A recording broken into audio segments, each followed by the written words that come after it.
मेरा नाम गणेश कुमार गुप्ता है। आपका दुकान तोड़ेंगे? दुकान तोड़ नहीं जा रहे हैं, कागज दिखा रहा हूँ तो कागज नहीं लिखने के तैयार हो रहे हैं। दिल्ली में गुप्ता जी की दुकान तोड़ी जा रही है और मिश्रा जी जश्न मना रहे हैं। दिल्ली में झा जी के पान भंडार पर बुलडोजर चल रहा है और मिश्रा इसे सही ठहरा रहे हैं। ये कैसी हिंदू एकता है भाई। मिश्रा जी तो मानो गुप्ता और झा को भी बांग्लादेशी घुसपैठिया बता रहे हैं।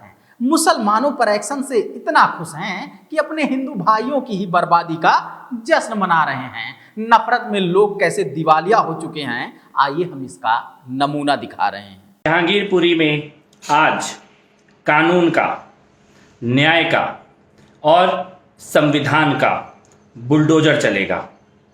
ये जो अवैध कब्जे हैं, गैर कानूनी धंधे करने वाले लोग हैं, हाथों में पत्थर उठाने वाले जिहादी, इनके प्रदूषण से दिल्ली की मुक्ति होनी बहुत जरूरी है। न्याय, कानून और संविधान का हवाला देने वाले कपिल मिश्रा ने 2 घंटे बाद ही अपना बयान बदल दिया और न्यायालय पर ही सवाल उठाने लगे, क्योंकि सुप्रीम कोर्ट ने बुलडोजर चलाने पर रोक लगा दिया, इसलिए उसकी मंशा पर ही संदेह करने लगे। फिर हमेशा की तरह विपक्ष के नेताओं पर आरोप लगाकर उन्हें आतंकियों का हमदर्द कहने लगे। अभी जो सुप्रीम कोर्ट का ऑर्डर आया है जहांगीरपुरी में बुलडोजर पर स्टे का ऑर्डर, ये बहुत सारे सवाल खड़े करता है। पहला सवाल तो यह है कि ये जहांगीरपुरी में जो बांग्लादेशी घुसपैठिए हैं, कबाड़ी का काम करने वाले, ये अंसार जैसे लोग, ये इतने पावरफुल हैं। अब समझ में आ रहा है कि वो पुलिस के द्वारा पकड़े जाने के बाद भी पुष्पा बनने का जो एटीट्यूड था, वो ताकत कहां से आ रही थी। आप सोचिए, रात को जहांगीरपुरी में बुलडोजर चलने का ऑर्डर आया है और सुबह सुबह सुप्रीम कोर्ट में कौन खड़ा है? कपिल सिब्बल, दुष्यंत दवे, संजय हेगड़े, प्रशांत भूषण, ये सब सुबह सुबह सुप्रीम कोर्ट में खड़े हैं बुलडोजर पे रोक लगाने के लिए।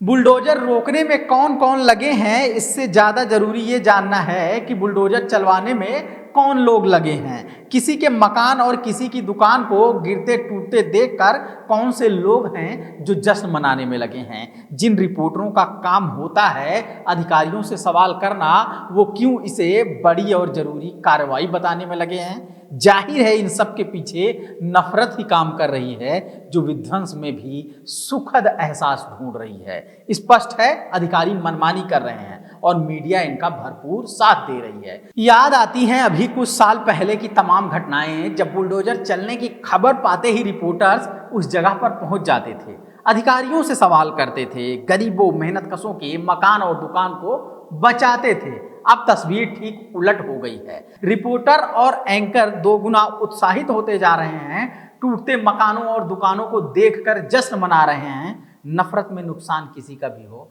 बस नुकसान होते देख खुश हो जा रहे हैं।